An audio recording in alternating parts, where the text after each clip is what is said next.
Welcome back to Tales Under the Tree. I'm Becky Facer. Normally Tales Under the Tree is done at the Bishop Museum of Science and Nature in the Mosaic Backyard Universe, but at the moment we are doing it in my backyard. The book that we are reading this week is What Do You Do with a Tail Like This? This book is by Steve Jenkins and Robin Page. A nose for digging, ears for seeing, eyes that squirt blood? Explore the many amazing things animals can do with their ears, eyes, mouths, noses, feet, and tails in this beautifully illustrated interactive guessing book by Steve Jenkins and Robin Page. What do you do with a tail like this? Animals use their noses, ears, tails, eyes, mouths, and feet in very different ways. See if you can guess which animal each part belongs to and how it is used. At the back of the book, you can find out more about these animals. Oh, it looks like we're going to start with noses. What do you do with a nose like this?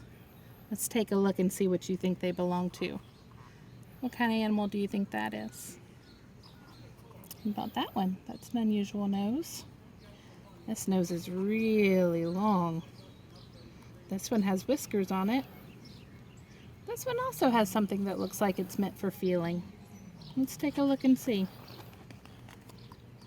Oh, there's the one with the whiskers. If you're a hyena, you find your next meal with your nose.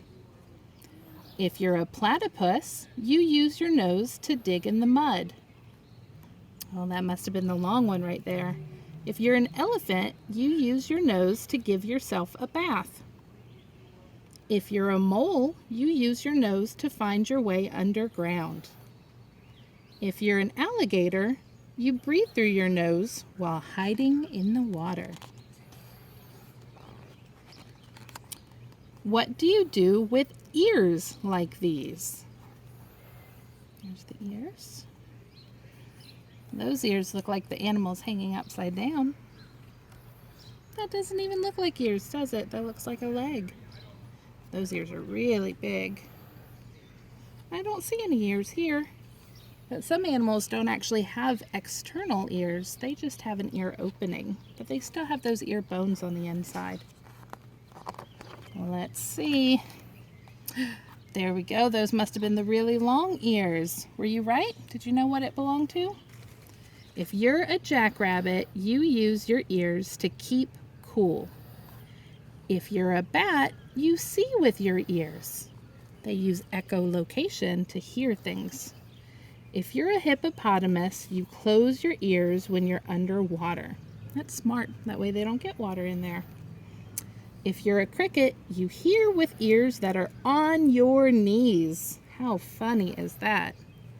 If you're a humpback whale, you hear sounds hundreds of miles away. What do you do with a tail like this? Let's see if you can guess what tail belongs to what animals. Do you know what that belongs to? It's got something sharp on the end of it. That one's very long and thin, but it has a lot of fur at the end. This one seems to curl.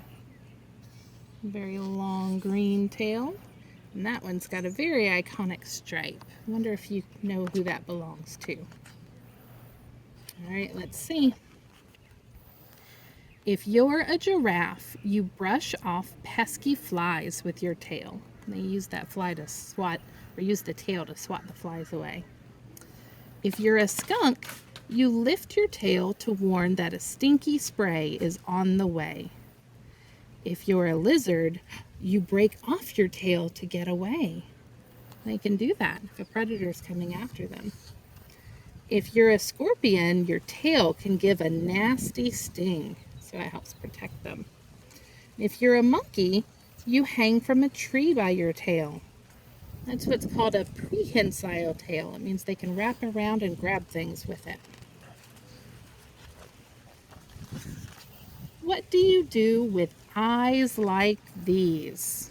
Take a look at the animals. Can you figure out what kind of animals those are? Let's see. If you're an eagle, you spot tiny animals from high in the air. Makes sense. They would want to be able to hunt while they're flying up in the air. They can see movement below. If you're a chameleon, you look 2 ways at once. That's really unique. If you're a 4-eyed fish, you look above and below the water at the same time. How funny. If you're a horned lizard, you squirt blood out of your eyes. Oh my goodness. It's a little pocket right by their eye that they're able to store up that blood. And then if something is coming to eat them, a predator, they can squirt it to defend themselves. If you're a bush baby, you use your large eyes to see clearly at night. What is that called if they're awake at night? That's nocturnal. What do you do with feet like these? Let's see if you can guess. Whose feet are they?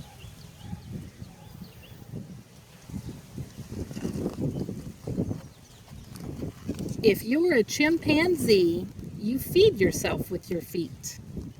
If you're a blue-footed booby, you do a dance. They do. It looks really funny. If you're a water strider, you walk on water, which sounds pretty incredible. These guys don't weigh very much at all, so they don't break the surface tension of the water and they can walk on top of it. If you're a gecko, you use your sticky feet to walk on the ceiling. If you're a mountain goat, you leap from ledge to ledge. What do you do with a mouth like this? Can you guess what animals these are? It's a long mouth right there. If you're a pelican, you use your mouth as a net to scoop up fish. If you're a mosquito, you use your mouth to suck blood. If you're an egg-eating snake, you use your mouth to swallow eggs larger than your head. If you're an anteater, you capture termites with your long tongue. And if you're an archer fish, you catch insects by shooting them down with a stream of water. These guys are incredibly accurate with that stream of water. They can actually shoot while they're inside the water. Insects that are outside the water, knock them down, and then come up and eat them. That's the end of the story, but there is a little more information about the animals. So if you're interested in learning more about the types that are highlighted in this book, just pause the video here so that you can read more about them. And here.